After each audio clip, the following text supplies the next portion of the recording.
Hey folks, David Stewart here. So, I heard they might be getting rid of the dislike button on YouTube.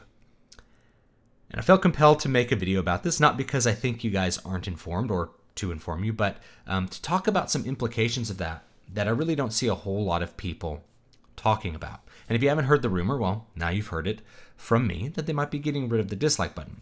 The question is why? The standard narrative going around is that they want to get rid of these dislike mobs. Large groups of people coming in and clicking a video like the YouTube Rewind video from 2018 and making it the most disliked video ever and creating this like meme-worthy event of the most disliked video of all time.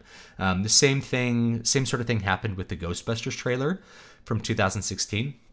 People came in and spammed, and they were even accusing people of coming in different accounts and spamming dislike to make it the most disliked video of all time. And the response from the standard sort of free speech perspective, the free speech guys are saying, oh, they're getting rid of a fundamental basic ability of yours to say whether you like or dislike something. They're removing your ability to provide any kind of feedback and to provide a really basic opinion, thumbs up or thumbs down. And while that's true, I think there's actually quite a bit more to it than that if you think about what removing the dislike button does to the functionality of the site, which is what I'm actually more concerned with. Because the truth is that like to dislike ratio on videos doesn't actually mean anything, not in any kind of real tangible sense. So having the most disliked video ever, if it's also the most watched video ever, the dislikes really didn't matter when you stop and think about it. And a great example of this is actually, if you guys remember from a couple years back, Friday by Rebecca Black, this almost meme of a viral video that I don't know where it started getting spread, like on 4chan or Reddit or something, but then it ended up all over the internet as this terrible music video featuring a 12-year-old and like a random rapper and these like terrible lyrics. And I think Rebecca Black's actually like an adult now, still doing content, but it was famous for like the extreme amount of dislikes that it had, but it was also a very viral video and got shared multiple times. It's kind of like Rick rolling someone, right? The Rick Astley video. It's like people may or may not have liked the song, but because it got so many people to pay attention to it, how much would any kind of like or dislike ratio really affect the power of that or the value of it? Rebecca Black's video was very valuable simply because it was shareable and interesting and people paid attention to it, clicked it, and watched it. Even if they mashed that dislike button at the end, it didn't affect the value of the video. So with that in mind, what does removing the dislike button actually do in terms of function? Because one of the things that video creators could do if they don't like the like to dislike ratio, they can just hide that stuff. And maybe they don't know that that's a feature on YouTube, but you can hide the like or dislikes and you won't see it. But if you remove the dislike from being any kind of feature, you've actually removed something from the way the algorithm works. Because when you watch a video and you don't like it and you click dislike and you click away, that sends a bunch of information to YouTube for how they're going to sort the next set of videos. You're saying, I don't like that, so you're not going to see that video again, but you're also not going to see the videos that are very much like it. Those are going to get sorted down in your list, right? So those are going to lose priority, and other things are going to be put up in a higher priority for suggestions and for that extremely valuable autoplay queue that allows them to serve up all those different ads by making sure you watch one video after the other without clicking away.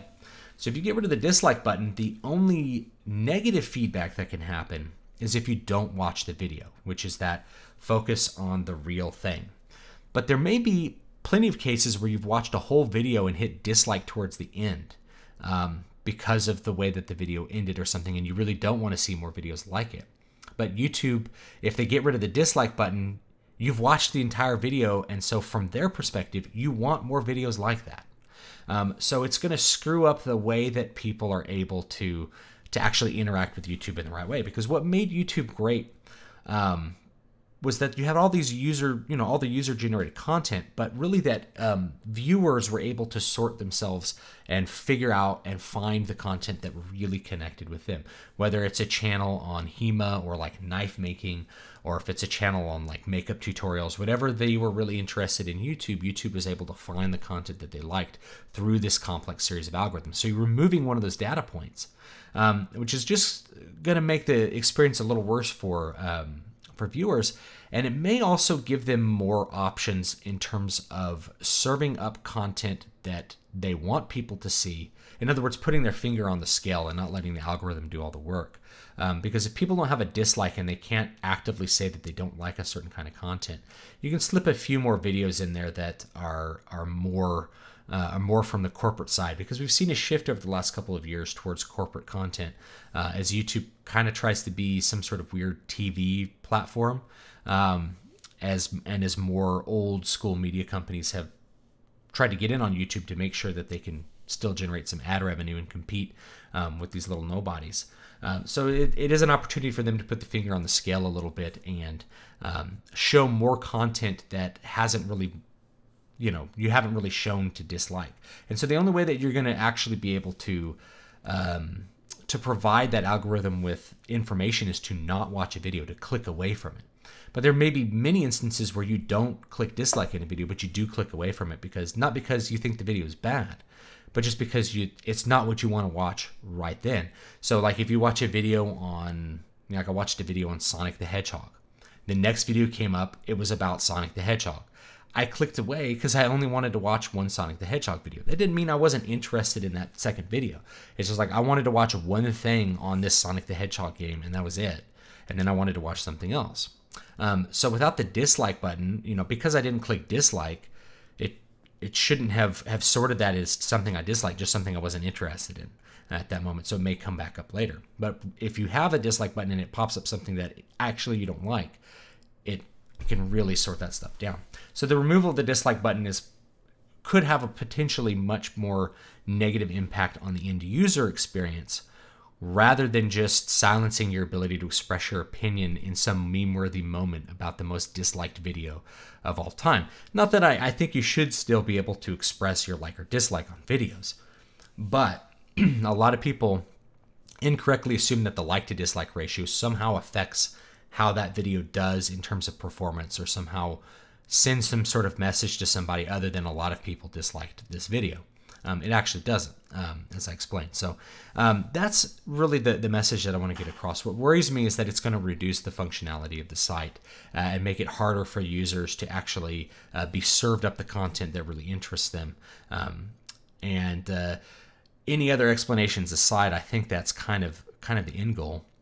Is really to have a little bit tighter control over the user experience of what gets shown to them by default, rather than by having to search.